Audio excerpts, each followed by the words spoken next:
മീര അന്ന് ജീവിത പങ്കാളിയായി ഇവരിൽ രണ്ടുപേരെയും തിരഞ്ഞെടുത്തില്ല. മീരയ്ക്ക് എന്നും ഇവർ രണ്ടുപേരും തൻ്റെ സുഹൃത്തായിരുന്നാൽ മാത്രം മതിയായിരുന്നു. കാരണം മീര കാരണം ഹരികൃഷ്ണന്മാർ പിണങ്ങരുത്, മീര കാരണം ഹരികൃഷ്ണന്മാരുടെ സൗഹൃദത്തിൽ ഒരു വിള്ളൽ പോലും വീഴരുത് എന്ന് തന്നെയായിരുന്നു മീരയുടെ ആഗ്രഹം. മീര കണ്ടെത്തിയത് രണ്ടുപേരെയും സുഹൃത്തിനെ മാത്രമായിട്ടായിരുന്നു. തൻ്റെ ജീവിത പങ്കാളിയായി രണ്ടുപേരെയും തിരഞ്ഞെടുത്തില്ല.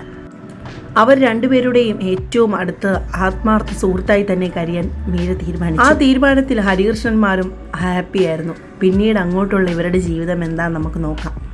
തുടർന്ന് ഹരികൃഷ്ണന്മാർ തൻ്റെ ജീവിത പങ്കാളിയെ കണ്ടെത്തി. ഹരി വിവാഹം ചെയ്തത് ഗൗരിയാണ്. ഗൗരിയായിരുന്നു തൻ്റെ ജീവിത പങ്കാളിയും സുഹൃത്തും.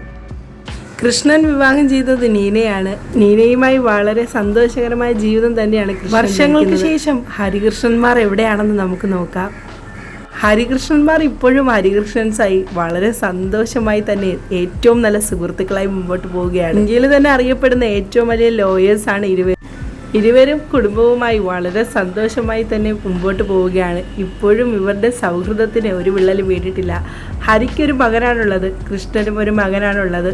ഹരികൃഷ്ണന്മാരെ പോലെ ഭാര്യമാരും മക്കളും വളരെ ഏറ്റവും അടുത്ത സുഹൃത്തുക്കൾ തന്നെയാണ്. എല്ലാവരും വളരെ അടിപൊളി ഒരു ജീവിതം തന്നെയാണ് നയിക്കുന്നത്. മീര തൻ്റെ അച്ഛൻ്റെ അമ്മയുടെ ആഗ്രഹപ്രകാരം വേറൊരാളെ വിവാഹം ചെയ്തു. എന്നാൽ ഇപ്പോൾ ഭർത്താവ് ഒപ്പമില്ല. ഇപ്പോൾ മീരയ്ക്കൊപ്പം ഉള്ളത് മീരയുടെ മകളാണ്. മീരയുടെ കാര്യങ്ങളെല്ലാം തന്നെ മീരയുടെ മകൾക്കറിയാം. മകളാണെങ്കിലും ഏറ്റവും നല്ല സുഹൃത്തിനെ പോലെയാണ് മീരയ്ക്ക് തൻ്റെ മകൾ. തൻ്റെ എല്ലാ കഥകളും മീര തൻ്റെ മകളോട് പറഞ്ഞിട്ടുണ്ട്. വർഷങ്ങൾക്ക് ശേഷം മീരയ്ക്ക് മീരയുടെ മകൾക്കും അവരെയൊക്കെ ഒന്ന് കാണണമെന്ന് ആഗ്രഹമുണ്ടായിരുന്നു. അപ്പോഴാണ് ഗുപ്തൻ്റെ ഓർമ്മ ദിവസം തറവാട്ടിൽ വളരെ ആഘോഷപൂർവ്വമായിട്ട് നടക്കുന്നുണ്ട്. എല്ലാവരെയും അവിടേക്ക് ക്ഷണിച്ചിട്ടുമുണ്ട്. വർഷങ്ങൾക്ക് ശേഷം മീര നാട്ടിലേക്ക് പോകാൻ തീരുമാനിച്ചു. ഹരികൃഷ്ണന്മാരുമായി ഇപ്പോഴും മീര നല്ല ഏറ്റവും അടുത്ത സുഹൃത്തുക്കൾ തന്നെയാണ്.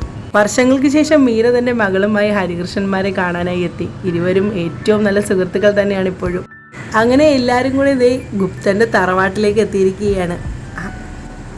മീരയുടെ മകളോടുള്ള ഹരികൃഷ്ണന്മാരുടെ മക്കളുടെ അടുപ്പം കണ്ട് ഹരികൃഷ്ണന്മാർ അത് നോക്കി നിന്ന് ചിരിക്കുകയും പണ്ടത്തെ ഒരു രംഗം അവർ ആലോചിച്ച് ചിരിക്കുകയും ചെയ്തു. പണ്ട് ഹരികൃഷ്ണന്മാർ മീരയുടെ പിറകെ നടന്നതുപോലെ ഇപ്പോൾ അത് ഓർത്തും അതുപോലെ നടക്കുമോ എന്നോർത്താണ് ഇരുവരും ചിരിച്ചത്. തൻ്റെ പഠനമൊക്കെ കഴിഞ്ഞ് അമ്മാളും ഇപ്പോൾ US സെറ്റിലാണ്. വിവാഹമൊക്കെ കഴിഞ്ഞ് അവിടെ തന്നെയാണ് അമ്മാളും. ലീവ് കിട്ടുമ്പോഴെല്ലാം ഏട്ടന്മാരുടെ അരികിലേക്ക് ഓടിയെത്തും.